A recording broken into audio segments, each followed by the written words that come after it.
mentioned briefly in my last video, March was hectic. It was hectic. And by hectic, I mean things weren't necessarily going my way. Firstly, my dad got really sick, so we had to travel to see him, which, alhamdulillah, he is safe and sound and feeling much better. Those are 2 very scary weeks. And then got bronchitis. And so the moment we landed, I had to go into the hospital, get a cute drip, only to be told there might be something in my left lung. I already spent so much time at this hospital trying to figure out this and that between different doctors because I used to have gut problems, and then my gut problems then moved to could it be a thyroid problem. So basically I've been visiting my hospital for loads of tests over the last 2 months anyway. So this was just the icing on the cake when the emergency doctor was like, you have bronchitis. I'm like, I had figured it was something. So I've got the IV drip, I've got my my thingy on, what's it called? Whatever. They gave me some stuff to breathe. And he was like, I also hear something in your lungs, so you'll need to see a pulmonary specialist. I'm like, listen, homie, I'm not about to add another doctor to my roster. I'm going to literally will myself better. Through sheer force of will, you want to call it manifestation, prayer, whatever it is, I'm not adding another doctor to my roster. I am in my early 40s. Why is my body acting like I'm 70 something or older? Don't even want to be ageist. Why what's going on? But I was like, pause. I will will myself better, which is great. Willed myself out of the bronchitis, although I couldn't literally breathe for a good chunk of that. Then I was like, you know what? Why don't we try something cute with skincare routine since we're transitioning into summer? So let's try something. I practically burnt my face off. My skin barrier was completely broken, and I kept looking at myself in the mirror but not really seeing it. But I had this crazy whitehead breakout. My skin felt raw, and I was like, oh, you know what? It's fine. It's fine. We're nearly at the end. And then pushed through, and I realized I had a week off. And I was like, excellent.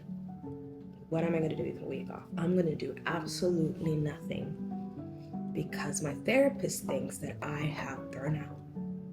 Burnout of what? I have no idea. What triggered it? Who knows? Which was weird because most people, when it comes to their burnout, it reflects it's usually a work thing. When in reality, I'm really loving work. I'm loving creative strategy. I had no idea this would be a vibe into, and I think I've really come into it now, creative strategy. So I'm loving that. So I don't think it's that.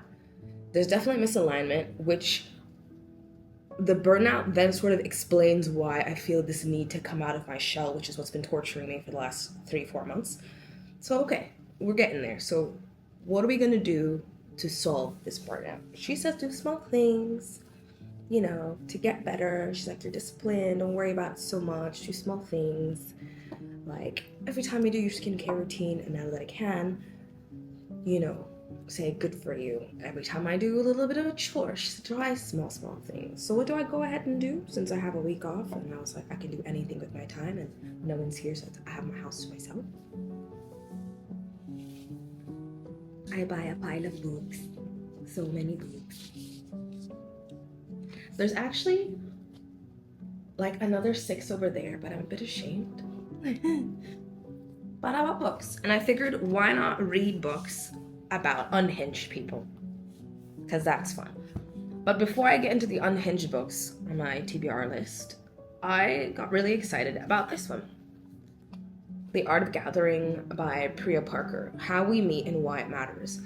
This I needed to pick up because I've been really excited about developing events for rest and leisure. So I have this thing called Little Night In and Big Night In, because big night outs and little nights in and big nights in should be celebrated just as much as big nights out do. And so I was thinking about how do I make what I want to do more exciting, a little less contrived in terms of like the events I want to throw. And this is even like really personal, private events. Like as in private as in like with my closest group of friends, not necessarily for everybody. But I wanted to know what that's like. And so she says this book basically is her detailing research on the reasons as to why people need to actually gather. In The Art of Gathering, Priya Parker argues that the gatherings in our lives are often vague and unproductive. We rely too much on routine and conventions, and we should focus on distinctiveness and people. At a time when coming together is more crucial than ever, Parker sets forth a human-centered approach to gathering that can help everyone create meaningful, memorable experiences in their lives, large and small, for work and for play. Which sounds so up my alley because I've always said that I'm not a host. I like to attend events, but I don't throw them really because I always worry about not throwing something that's fun, or maybe people get bored, or maybe I don't invite the right set of friends and people just don't get on or whatever, and I just never wanted to bother with the stress of it. But I think it's important to gather, and I think you can build community without that gathering. So in order for me to have better gatherings, I need to educate myself on better gatherings. So I think this is a good start. So I'm doing that. But now to the unhinged books. So Tender is the Flesh is a great, I'm trying to get into more translated novels, but this is essentially, let me have a quick read. International sensation about a dystopian world in which humans are being processed for food and society is divided into predators and prey. The reason I picked this up was this first line in the pink is insane. Working at the local processing plant, Marcos is in the business of slaughtering humans, though no one calls him that anymore. I was like, it's so fun. Imagine where the meat that people eat are from other people. Oh my god, I feel like this is just the right level of unhinged that I think I might enjoy. So this is up. Tender is the Flesh by Augustina Bastirica. I'm not saying it wrong, but there it is. Also, beautiful cover. Next up, I have My Husband, a novel. Again, another beautiful, pain-chilling novel. With the exception of her all-consuming passion for her husband, her life is perfectly normal. So this is about a woman who is absolutely obsessed with her husband, if that's what I got from this. And she's meticulous about it. At 40 years old, she has an enviable life, stunning looks, a beautiful house in the suburbs, a job she likes, 2 healthy children, and most important, an ideal husband, more than me, whose wealthy background allows her to transcend her own social class. After 15 years together, she is still besotted with him, but she's never quite sure whether her passion is reciprocated. Determined to keep the relationship perfect, she meticulously prepares for every encounter they have, always taking care to make her actions seem effortless. She watches him attentively, charting every mistake and punishing him accordingly to help him improve. And she tests him, setting traps to make sure that he still loves her just as much as he did when they first met. Until one day she realizes she's gone too far. So I feel like this is just about a woman who's obsessed with her husband and living the perfect life, and that sends her essentially into Cuckooville.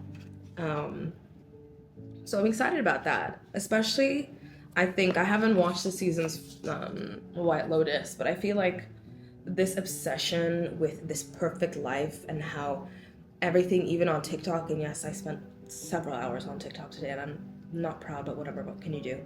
But this whole everyone leaning into this like trad wife, perfect life, perfect babies thing is just totally creeps me out. And it's like no one read 1984 in school. Jeez. But yeah, that's what it's giving. It's giving me a woman who is obsessed with being perfect and having the perfect husband to the point where she keeps testing her husband for his loyalty and his love to the point where she probably does something dramatic to him. So that's a fun read.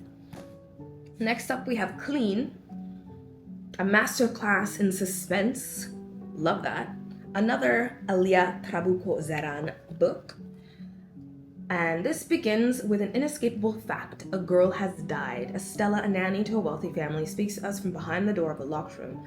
She tells us of the events that led to this shocking moment, how for years Estella washed their laundry, wiped their floors, and cooked their meals, witnessed their fights, raised their daughter, and kept their secrets.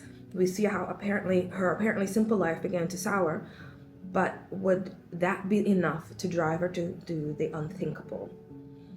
Disturbing and profound, explores domestic work, class, and violence against the backdrop of Chile's changing political landscape. This is one of the most daring, compelling thrillers in international literature. Okay.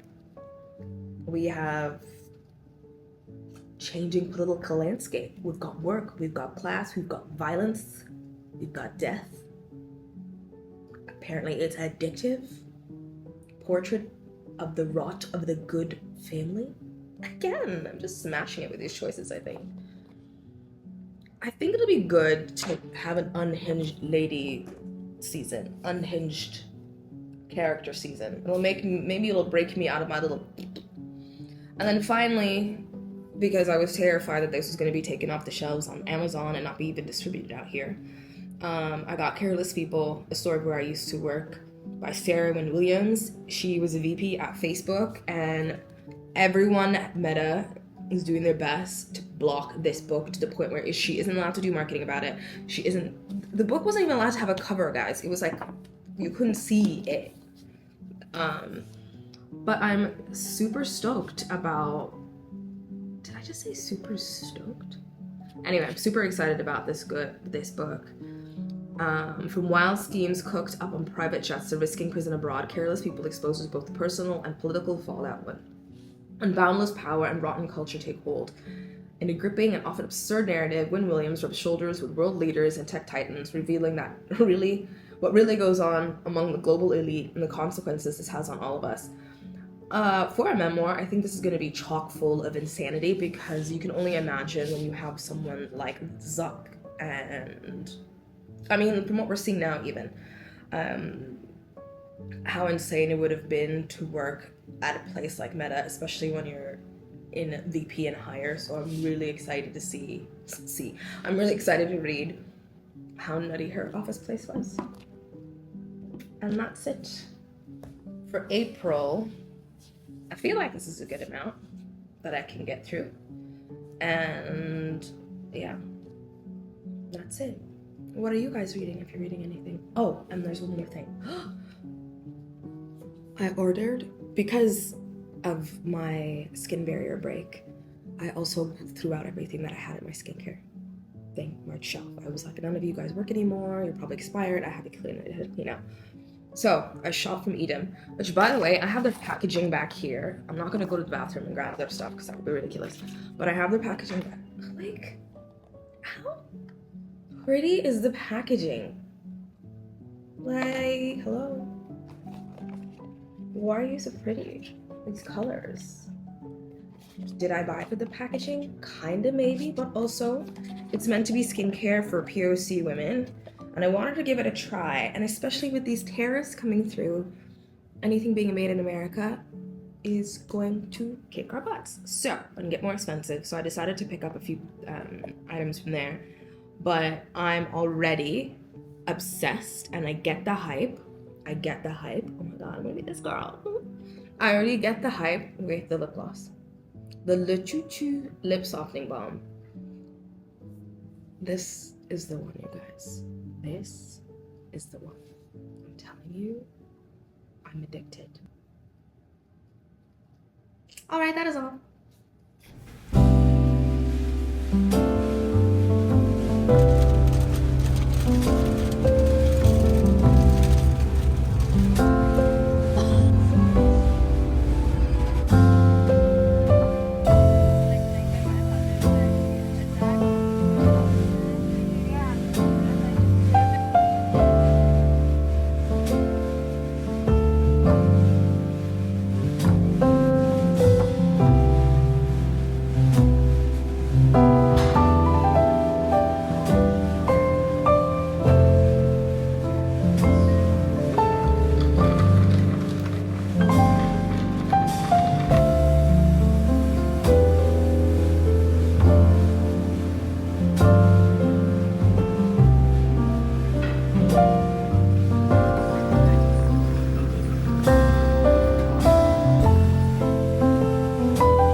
So nice in there.